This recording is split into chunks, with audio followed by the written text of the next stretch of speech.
Goethe-Zertifikat B1 Sprechen Teil 2 Haustier, ja oder nein? Sehr geehrte Damen und Herren, ich begrüße Sie ganz herzlich zu meinem Vortrag, den ich jetzt halten möchte. Das Thema meines Vortrags lautet Haustiere, ja oder nein? Zuerst möchte ich über meine persönlichen Erfahrungen sprechen. Dann würde ich Ihnen die Rolle von Haustieren in meinem Heimatland beschreiben. Im Schluss daran würde ich die Vor- und Nachteile erwähnen. Und zum Schluss möchte ich meine Meinung zum Ausdruck bringen. Bezüglich meiner persönlichen Erfahrung möchte ich über meine süßen Erinnerung sprechen. Als ich klein war, hatten wir zu Hause ein Aquarium. Das Aquarium hatte 10 bis 12 Fische, die sehr farbig waren. Neben das Aquarium fühlte ich mich sehr ruhig und stressfrei.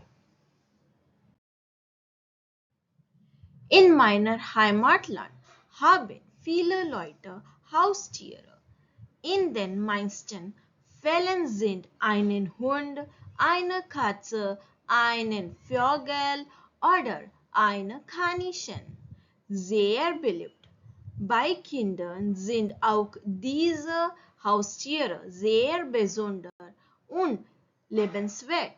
Geburtstag oder Kindertag oder Weihnachten bekommen viele von ihnen ein kleines Haustier als Geschenk. Jetzt komme ich zu den Vorteilen und Nachteilen. Einerseits würde ich sagen, dass das Haustier ein Wunder nach einem anstrengenden Arbeitstag ist. Ich kann hier Aktivitäten mit ihnen erwähnen, wie zum Beispiel Spazieren machen, sich unterhalten, Sport machen und sogar baden. Andererseits muss man vorsichtig sein, wenn man Allergie hat, weil die Tierhaare Marke Atemwegserkrankungen verursachen können. Bevor ich zum Ende meines Vortrags komme, bin ich der Meinung, dass man sich gut überlegen sollte, ob man auch die Verantwortung dafür übernehmen kann, ob man in der Lage ist, sich richtig um das Tier zu kümmern. Denn wie ein Kind braucht das Haustier sowohl Geld als auch Zeit. Vielen Dank für Ihre Aufmerksamkeit. Haben Sie noch Fragen? Ich werde sie gern beantworten.